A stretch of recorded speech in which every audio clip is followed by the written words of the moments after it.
Back in 1958, I was in Zurich, and there met a most extraordinary man by the name of Karlfried von Dürkheim. He was a former German diplomat who had studied Zen in Japan. And when he came back after the war, he opened a meditation school and retreat in the Black Forest. And he said, well, I tell you what, a lot of my work has to do with people who went through spiritual crises during the war. And he said, you know, we all know that when a person's in an absolutely extreme situation and they accept it, there is a possibility of a natural Satori.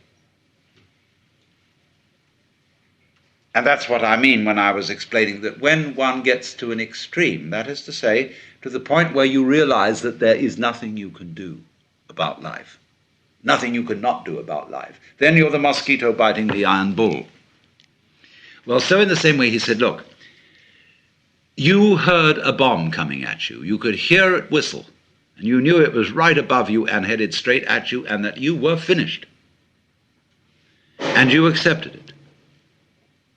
And suddenly, there was a strange feeling that everything is absolutely clear.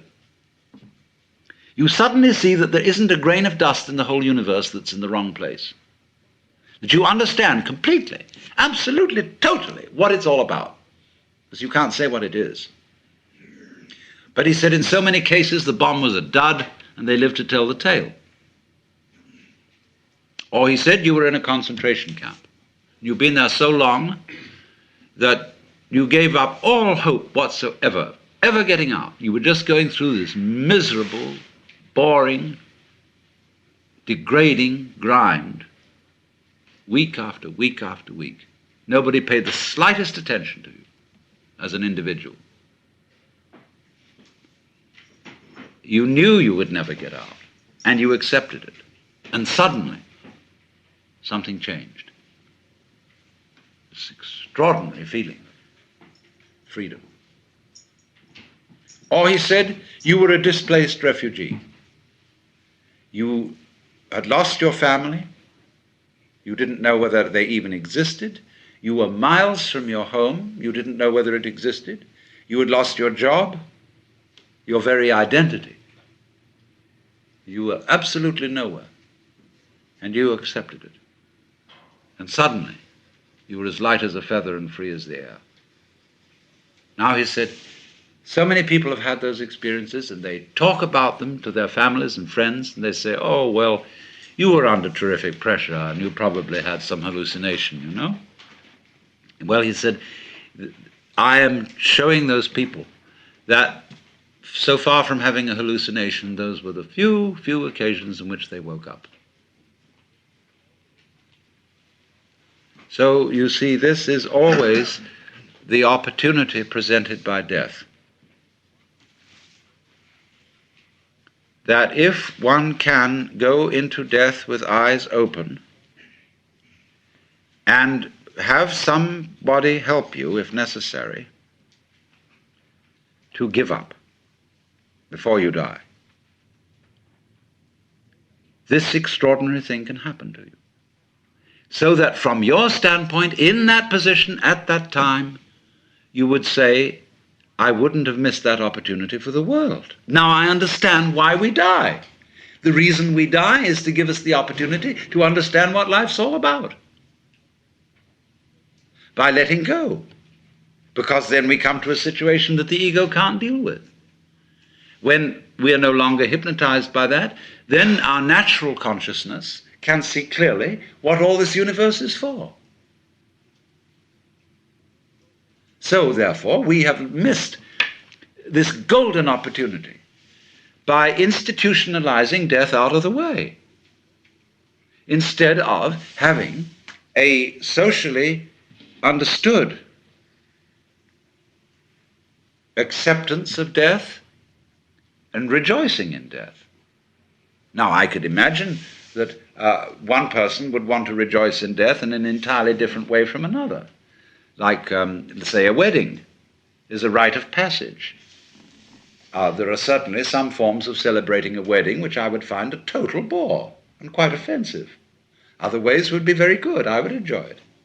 So everybody, in other words, I'm not saying that you've got to get mixed up with a lot of people coming, laughing around you and giving you presents and cards and everything because you're going to die.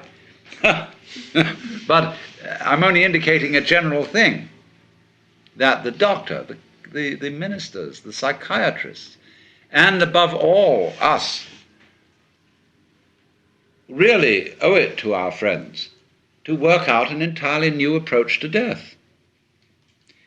Because what has happened, you see, from earliest childhood, the child learned that great uncle was dying and saw the family put on long faces and say, oh, that's too bad. Even Christians who think they're going to go to heaven, they get absolutely morbid, more so than anybody else, about death, because heaven, as they all know, is a very boring place.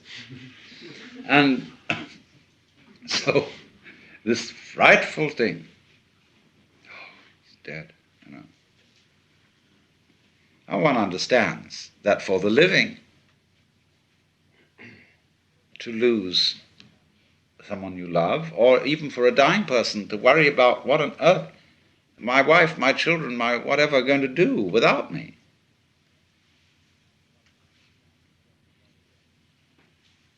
One can understand a certain worry in that. But nobody is indispensable. And there comes a point when you have to say, I'm sorry, but I am completely going to abandon responsibility for anything. Because there is no further way I can do it. This is another way of that surrender.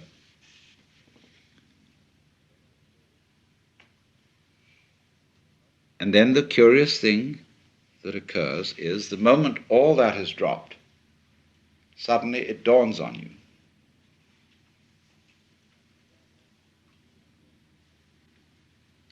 that to be important, existence does not have to go on any longer than a moment.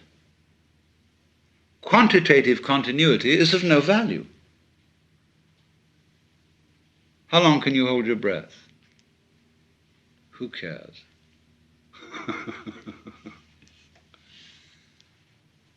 So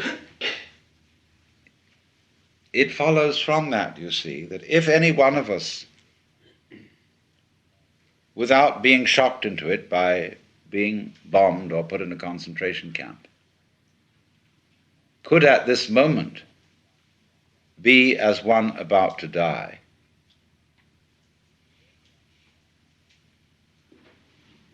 genuinely and honestly, we would understand the mystery of life. Because death is in a certain sense, the source of life. Just as we see in nature, when the leaves fall from the trees, they mold and rot, and this supplies humus from which more plants can grow. It's a cycle like that. But in every way, symbolic and otherwise, human beings try to stop that cycle. Unamuno said, human beings are the only species that hoard their dead.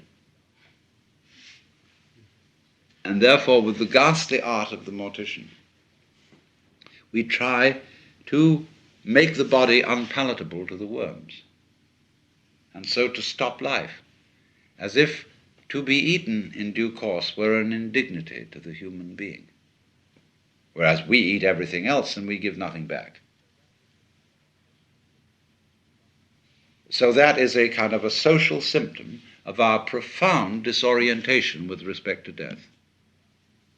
We think death is unnatural, and furthermore, in our culture, we think birth is a disease and send a mama to the hospital for the most unnatural, weird kind of parturition.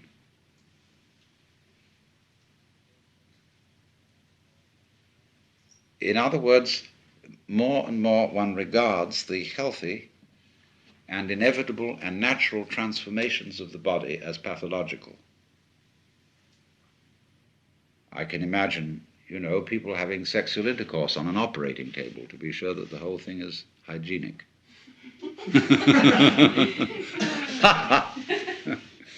You know,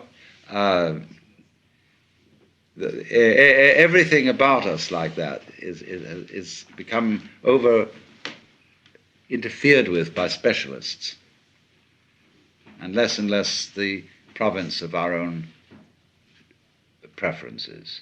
It's very, very hard indeed to die in your own way without some blasted bunch of relatives come fussing around and insisting that you go to a hospital, that you get fixed with the tortures of being fed through tubes and things to keep you alive indefinitely and waste the family savings. It's even a crime to commit suicide. Now, this is simply nonsense. It's this perfect panic to survive at all costs.